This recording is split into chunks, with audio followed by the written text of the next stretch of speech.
Olá a todos e sejam muito bem-vindos a mais um vídeo, aliás, vídeo não, comparativo, assim é que é, da Razão Automóvel aqui no YouTube. E logo para colocarmos frente a frente dois modelos que têm sido verdadeiros protagonistas do panorama dos automóveis 100% elétricos no nosso país. O Renault Zoe e o Peugeot E208. Por isso, já sabem, subscrevam o canal, ativem o sino das notificações e fiquem desse lado, porque no fim vamos revelar qual destes dois modelos é o grande vencedor deste comparativo.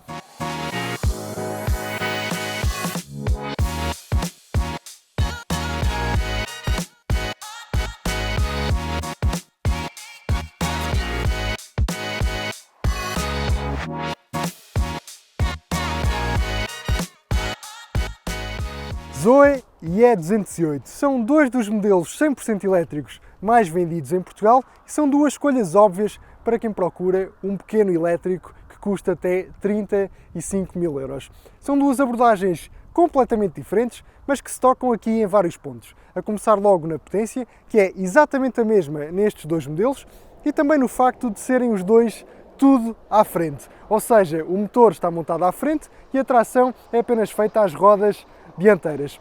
Neste comparativo nós vamos olhar para tudo isso, mas vamos também falar do interior, do exterior, da lista de equipamentos que cada um destes modelos oferece e naturalmente vamos olhar para os consumos, para as autonomias e também para o comportamento em estrada. Mas cada coisa a seu tempo. Primeiro vamos falar das dimensões exteriores e também do design, porque afinal é a primeira coisa que salta à vista assim que nós olhamos para estes dois modelos. Quando olhamos para os números, percebemos que o Renault Zoe é maior em todos os sentidos, ainda que a diferença seja ligeira, com exceção da altura. No peso, o modelo da Renault acusa 47 kg a mais do que o da Peugeot, para um total de 1577 kg. Mas a maior diferença entre estes dois modelos está mesmo relacionada com a capacidade da bagageira.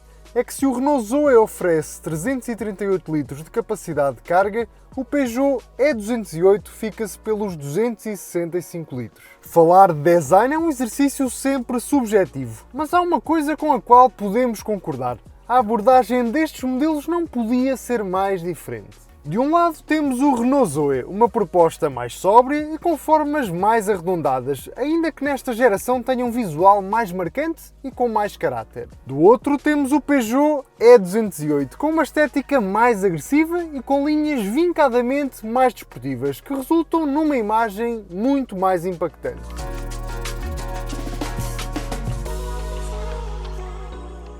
E agora que já olhamos para a imagem exterior destes dois modelos, eu quero saber qual o design que mais vos convenceu.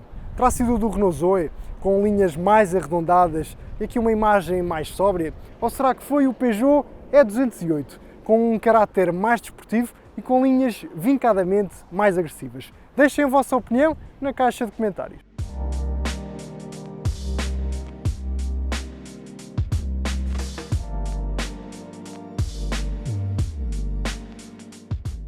E depois de olharmos para a imagem exterior destes dois modelos, é tempo de ver aquilo que eles têm para nos oferecer aqui ao nível do habitáculo. E vamos começar logo por falar no Renault Zoe, que já não tem rigorosamente nada a ver com os primeiros Zoe que nós conhecemos e que de certa forma se pautavam por usar plásticos rijos, bastante ásperos e que, acima de tudo, davam um aspecto algo barato ao elétrico da Renault. Isso já não é de todo verdade para este novo Zoe, que conta aqui com materiais bastante mais nobres, muito mais agradáveis e suaves ao toque e, acima de tudo, muito mais agradáveis à vista. E, naturalmente, e de forma geral, isto ajuda aqui a reforçar a sensação de qualidade e de conforto a bordo deste elétrico da Renault. O Zoe destaca-se por oferecer de série um painel de instrumentos digital que dá nas vistas por ter uma excelente leitura. Isso também é verdade para o ecrã multimédia central, que é muito rápido e muito fácil de utilizar. Importa ainda destacar o facto de contarmos com uma zona de comandos físicos independentes para a climatização, que é algo que eu continuo a preferir, e também por contarmos com um volante com acabamento em pele. Em termos de conectividade, dizer-vos que este Zoe conta aqui com duas portas USB, mas infelizmente nenhuma delas é do tipo USB-C. Acho que isso seria um apontamento muito bem-vindo. Depois, destacar também o facto deste ecrã e deste sistema permitir integração com o smartphone através do Android Auto e também do Apple CarPlay. Em termos de arrumação, e além de contarmos aqui com estes porta-copos e deste pequenino espaço que nós podemos, por exemplo, usar para guardar a chave, temos também direito aqui a um espaço relativamente amplo de arrumação que podemos usar, por exemplo, para colocar a nossa carteira. Também temos direito aqui a um espaço que podemos usar para colocar outros objetos do dia-a-dia, como por exemplo os nossos óculos de sol. Atrás, o Zoe não desilude e oferece um espaço satisfatório. É certo que não há grande espaço para a cabeça, porque os bancos surgem elevados, mas o espaço para os joelhos é mais do que suficiente e conseguimos colocar os pés por baixo do banco dianteiro. A consola central oferece-nos duas portas USB convencionais e os lugares laterais têm sistema ISOFIX.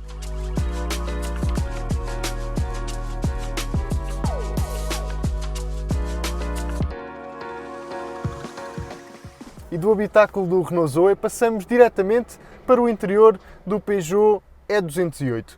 E não há outra forma de o dizer. O interior deste Peugeot é bastante mais vistoso do que o do Zoe. E tudo começa logo por este tablier, que tem linhas bastante mais agressivas e muito mais arrojadas. E a somar a isso, todos os materiais que estão aqui à nossa frente são muito agradáveis ao toque e também muito agradáveis à vista, o que naturalmente também ajuda a reforçar aqui a sensação de estilo a bordo deste E208. Depois falar do painel de instrumentos digital que temos aqui à nossa frente. Tal como acontece com o Zoe, temos direito a um painel 100% digital de série, ainda que neste E208 tenhamos direito aqui ao sistema iCockpit da Peugeot, que junta este painel de instrumentos com vista 3D a este volante muito compacto e, acima de tudo, com um corte bastante desportivo, que, a meu ver, assenta aqui na perfeição com a imagem mais desportiva deste modelo. Ao centro temos direito a um ecrã com 10 polegadas de tamanho, que está muito bem integrado no tablier e que, acima de tudo, surge aqui ligeiramente virado para nós, o que naturalmente facilita muito a sua leitura. Mas mesmo assim confesso que acho este sistema da Peugeot um bocadinho mais complexo de utilizar e de decifrar do que propriamente aquele que nós encontramos no Zoe, que a meu ver é bastante mais intuitivo e, acima de tudo, bem mais simples de usar. Depois falar também destes dois espaços de arrumação que temos aqui à frente, a começar logo por este espaço inferior, muito amplo. Nós podemos usar, por exemplo, para guardar a nossa carteira ou as nossas chaves, mas acima de tudo destacar esta solução muito engenhosa aqui por parte da Peugeot, que nos permite, por exemplo, colocar aqui o nosso smartphone neste suporte. Depois, em termos de conectividade, importa destacar o facto de contarmos aqui com duas portas USB, uma do tipo convencional e outra do tipo USB-C, e também o facto deste sistema permitir integração com o smartphone através do Android Auto e também do Apple CarPlay. O E208 é algo acanhado nos bancos traseiros, quer seja ao nível da cabeça ou dos joelhos, mas tal como no Zoe, conseguimos colocar perfeitamente os pés por baixo do banco dianteiro. Tal como no modelo da Renault, temos direito a duas portas USB convencionais e a ISOFIX nos lugares laterais traseiros. Quer o Zoe, quer o E208 oferecem de série sistema de aviso de saída involuntária de faixa, sistema de reconhecimento de sinais de trânsito, alerta para peões e câmara de visão traseira.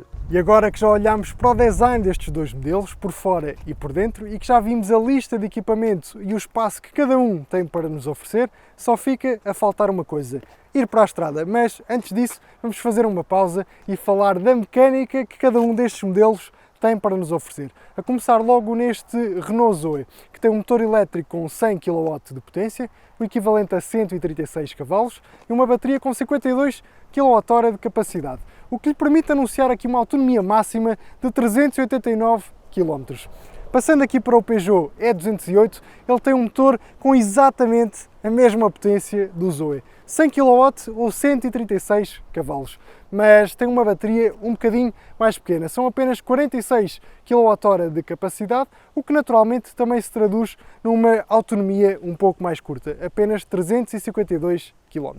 Em termos de performance, o Peugeot vence em praticamente tudo, mas no que toca à autonomia, quem ganha é o Renault Zoe. Mas será que todas estas diferenças também se fazem notar em estrada? Só há uma maneira de descobrir.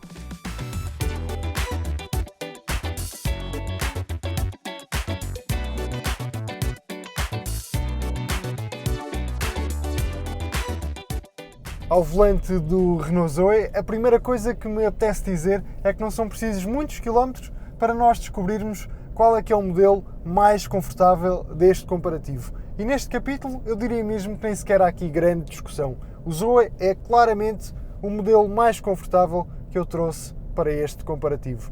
A suspensão é muito suave, filtra sempre muito bem todas as irregularidades do asfalto e, acima de tudo, sentimos que este chassi tem aqui uma afinação muito mais pensada para uma maior suavidade de utilização. E isso faz com que este Zoe seja claramente a escolha mais indicada para aquelas situações mais rotineiras do dia-a-dia. Toda esta suavidade da suspensão depois faz-se pagar quando chegamos às curvas e aí sentimos claramente um rolar de carroçaria algo acentuado, que eu acho que podia estar mais bem controlado e, acima de tudo, percebemos que este Zoe não tem aqui qualquer ambição em termos dinâmicos. Até mesmo estes próprios bancos acabam por revelar exatamente isso, que não há aqui grandes responsabilidades em termos desportivos, porque além deles não oferecerem aqui um grande suporte lateral, estão numa posição bastante elevada, muito por culpa do posicionamento da bateria, que surge montada aqui por baixo. A somar a isso, estes bancos não permitem qualquer regulação em termos de altura, o que faz com que nós tenhamos aqui uma posição de condução muito alta e que estejamos aqui muito mais elevados do que o próprio volante. Confesso que não é uma posição que me agrade particularmente e até me parece, de certa forma, pouco natural. E claro, isto será um problema ainda maior para aquelas pessoas que forem bastante mais altas do que eu. Mas claro, porque nem tudo são desvantagens, o facto de estarmos aqui sentados numa posição mais elevada permite-nos ter uma excelente visibilidade, quer para a dianteira, quer para o óculo traseiro. Outra coisa que não me agrada particularmente neste Zoe é a direção. Ela é quase sempre muito leve, mas quando nós viramos mais o volante, a dada altura ela ganha aqui um pouco mais de peso, mas acima de tudo ganha aqui um feeling que me parece até algo artificial e que confesso que eu não aprecio particularmente. Gostava que esta direção fosse um bocadinho mais pesada e que, acima de tudo, fosse mais comunicativa. Mas, claro, tenho que reconhecer que o facto de ela ser tão leve revela-se muito útil, sobretudo em ambiente urbano, quando estamos a fazer manobras em espaços mais apertados. Mas se há coisa que eu tenho que elogiar neste Zoe é o facto de ele ser sempre muito solto, muito ágil e, acima de tudo, muito despachado. E aqui importa, naturalmente, olhar para os números e dizer-vos que ele tem uma velocidade máxima limitada aos 140 km/h e que precisa de apenas 9,5 segundos para cumprir o sprint dos 0 aos 100 km/h.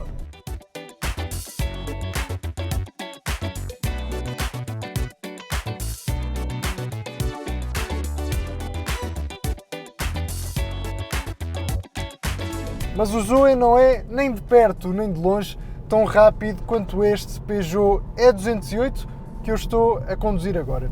E aqui a velocidade máxima está fixada nos 150 km/h e o sprint dos 0 aos 100 é feito em apenas 8,3 segundos. Mas mais importante do que acelerações e velocidade máxima é mesmo o tato desportivo com que este Peugeot nos brinda. E aqui as diferenças para o Zoe são mesmo significativas. Não são precisos muitos quilómetros para nós percebermos de imediato que este é claramente o modelo mais divertido de conduzir deste comparativo. Quanto à suspensão, ela tem um acerto bem mais firme e bem mais seco do que a do Zoe.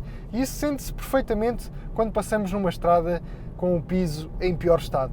Mas é precisamente isso que depois, quando as curvas começam a aparecer, faz com que este E208 seja um modelo tão divertido de conduzir e tenha uma condução tão envolvente. E para mim, neste capítulo, não há qualquer discussão. O Peugeot E208 é claramente o modelo mais divertido de conduzir dos dois que estão presentes neste comparativo. Estamos sentados numa posição bastante baixa, o que também ajuda a reforçar a desportividade e o dinamismo ao volante deste modelo. E nesta versão, a GT, contamos inclusive com estes bancos com um corte bastante desportivo e que nos oferecem aqui um encaixe praticamente perfeito. A somar a isto, destacar também o facto do motor ter sempre aqui uma resposta muito pronta, mas ao mesmo tempo sempre um funcionamento muito suave, muito linear, e isso é algo que eu aprecio particularmente neste Peugeot. Além do conforto, sinto que este E208 também perde para o Renault Zoe no que à visibilidade diz respeito. Mas fora isso, sinto que estes modelos são muito equiparáveis em estrada, são sempre bastante previsíveis os dois, sempre muito equilibrados e, acima de tudo, muito agradáveis de conduzir, ainda que o Zoe é muito mais focado no conforto e este Peugeot E208 muito mais focado e muito mais preocupado com o dinamismo, com uma condução mais divertida. Mais do que as sensações ao volante, as performances ou o feeling de condução, quando se fala de um elétrico, aquilo que toda a gente quer saber é da autonomia e dos consumos. E neste capítulo, o Peugeot E208 ganha no que aos consumos diz respeito, com a marca do Leão a declarar um consumo combinado de 15,9 kWh por cada 100 km percorridos, contra os 17,6 anunciados pelo Zoe. Mas mesmo sendo mais gastador, o Renault Zoe faz-se valer da maior capacidade da bateria para oferecer uma autonomia superior, 389 km contra os 352 km do Peugeot. Depois de passar vários dias ao volante destes dois elétricos, aquilo que vos posso dizer em termos de consumos é que os valores anunciados pela Peugeot e pela Renault estão em linha com aquilo que eu consegui obter no chamado mundo real, sobretudo se nos centrarmos aqui numa lógica de utilização mista, que junta cidade, junta estradas secundárias e também autoestrada. Em autoestrada, a velocidades nunca superiores a 120 km por hora e sempre a fazer uma gestão cuidada do sistema de climatização, posso-vos dizer que é muito fácil andar acima dos 21 kWh por cada 100 km percorridos. E isto é válido para qualquer um destes dois modelos. Já em cidade, a conversa é completamente diferente. E posso-vos dizer que com este E208 cheguei a conseguir andar a fazer médias na casa dos 12 kWh por cada 100 km percorridos. O Zoe, mesmo sendo um bocadinho mais gastador, também consegui que ele andasse na casa dos 13,5 kWh por cada 100 km percorridos. E falando aqui do Zoe, posso-vos dizer que é muito fácil, andando quase exclusivamente em cidade, naturalmente, ultrapassar a barreira dos 400 km com apenas uma carga. E isso, tendo em conta o preço e o tamanho deste utilitário, é um número muito interessante. Falando agora dos carregamentos, é difícil decidir quem leva vantagem, isto porque estes dois modelos têm trunfos bastante diferentes. O Peugeot E208 leva vantagem nos carregamentos em corrente contínua, uma vez que suporta até 100 kW, contra os 50 kW do Zoe. No que toca à corrente alternada, o cenário é exatamente o oposto, com o Zoe a suportar até 22 kW e o Peugeot a ficar-se pelos 11 kW. E agora, os preços, sendo que até aqui estes dois modelos se apresentam em patamares muito semelhantes. O Zoe, na versão que aqui vos mostramos, começa nos 36.950 €, ainda que esta unidade esteja equipada com alguns opcionais que aumentam ligeiramente o preço. Já o Peugeot E208, na versão GT que aparece neste vídeo, arranca nos 37.170 €. Em qualquer um dos casos existem versões mais baratas disponíveis, com menos equipamento e no caso do Zoe com uma bateria ligeiramente mais pequena. E dependendo daquilo que procuram num carro elétrico, até pode fazer sentido olhar para essas variantes. Mas como este é um comparativo, no final só pode haver um vencedor. E hoje a vitória sorriu ao Peugeot E208, ainda que por uma margem muito curta. Mas o vencedor deste comparativo pode mudar de acordo com aquilo que vocês procuram num automóvel. Se por um lado querem um elétrico mais focado no conforto, com mais espaço e capaz de vos dar uma maior autonomia, então o carro que devem levar para casa entre estes dois é sem dúvida alguma o Renault Zoe. Se, por outro lado, procuram um elétrico com uma condução um bocadinho mais desportiva, com uma imagem mais agressiva, então o carro a escolher é, sem dúvida, este Peugeot E208. Mas agora eu quero saber na caixa de comentários qual destes dois modelos é que vocês levavam para a vossa garagem. E quando o fizerem, não se esqueçam de subscrever o canal e de ativar o sino das notificações. Quanto a mim, estou de volta no próximo vídeo e até lá, como sempre, um grande abraço a todos e fiquem bem.